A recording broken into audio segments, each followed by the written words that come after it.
So welcome everyone. About session about building a vCheck for Horizon View. Just a disclaimer, you might have seen it a couple of times already. My name is Wouter Kursten. I work for Datron in the Netherlands. And my favorite ice cream is Smurf. If you have seen the vExpert Daily yesterday, they asked for a picture, so my son was ready to get some ice cream. So really, the vCheck. vCheck has been around for over 8 years already. It started for vSphere, Alan Renouf started building it, and since the last couple of years it has been a real cool framework where you have a lot of plugins, you can find snapshots that are open, you can blame the person who made that snapshot and didn't clean it out. It has been helping people in the field a lot already. I think it's awesome. I've been implementing it a lot, and I think if you're not using it, you need to have some other ways to get these things. So there have been a lot of versions for it. You've had it for Active Directory, System Center, vCheck, normal of course, Exchange. But there never was an opportunity to do it for Horizon because we couldn't talk PowerCLI against Horizon. Until the end of last year, we had Kyle coming in there presenting PowerCLI 6.5, and finally we could talk APIs against Horizon. Actually, it only has two commands, connect HV server and disconnect HV server, but there is a community edition out there that gives you a module so you can have some more things to use. One of the first things you have to do is making the connection. It might be a bit hard to read, but you can't straight use the connect min HV server because it won't do anything for you. You need to put it in a variable, and then you're able to use it everywhere. Same goes for the event database. One not so nice thing about it, for the vSphere, you have the VI credential store item. There's nothing like that yet for Horizon View. So what you actually need to do put the password in an encrypted file, read the encrypted file, and use it. Because you don't want to put any plain text passwords anywhere. Might need some improvement on that. Well, what's required in the vCheck plugin?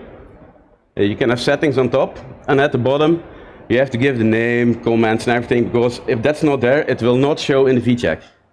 It has to be unique, because it will grab the first one. And the output is just like you would put on the command line, just a write min output something or whatever, and that will show in the diagram or in the HTML. For example, checking the licenses. This is an easy one. It does a get on the license property of the variable. So this was an easy one to build, one of the plugins we have in there. But getting a get on the property doesn't always work. Sometimes you do a get and it says you can't find an overload or anything for it. It gets an error. It needs some input between the brackets at the end. But for that one, it might work with a list. This is the same one, but with a list you get the output. So it's not always the same command you can use against the same property. One of the scripts I made is checking if all the desktops are with the OK snapshot, with the OK base VM.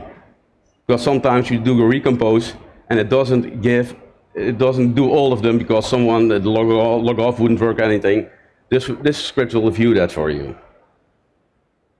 Another one is pod health.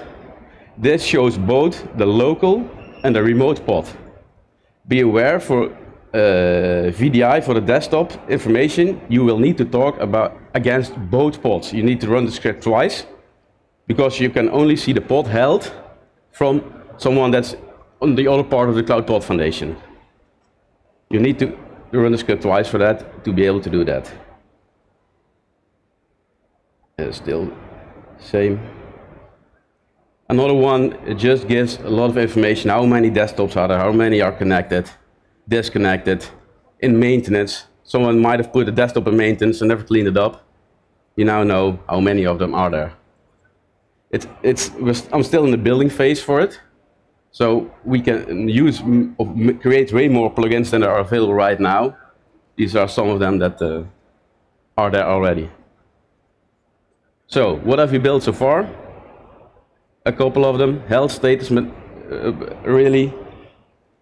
And it gives you that short overview, and what we're also going to do is a summary of all configuration items. You can pull it all from the Power CLI. It's just a matter of time to be able to do that. Last Monday, we had a hackathon with VMware Code. And I had a team on there. We were 5 Dutch guys. We had a couple of goals: have fun, drink beer. Managed to do that. Learn something. I learned something. We had guys on there that did not have any coding experience. They managed to create a plugin. We had one goal was to get at least one Git pull request. We managed that. And we had to bribe the judges with the stroopwafels. There's still some out there over here if you want them. So we had some fun over there. One of the bonus points you could get, the amount of empty beer bottles on your table. Sadly, they cleaned out ours constantly, so we couldn't stack them up. But we had fun. We had some difficulties building the environment, but in the end, we used some demo environment and we managed to pull some scripts and build them. We had 2 pull requests on GitHub. It's a double success because I was aiming at one. One person that didn't have a GitHub account at first. So we needed to create that first, so he could get it. His first ever Git pull. We learned a lot. I even learned a lot about how to build, about some other things we did there. Yeah, we made 2 new ones. Overview of all events. That will have some configuration in there, so you can actually set the amount of days to go back to get all the events from. And what status level, what is it information, is it errors or something like that. And another one was already on its way, so yeah, and yeah, the bribes sadly weren't enough to win it, but we had fun in there. So where can you find the Rise in vCheck?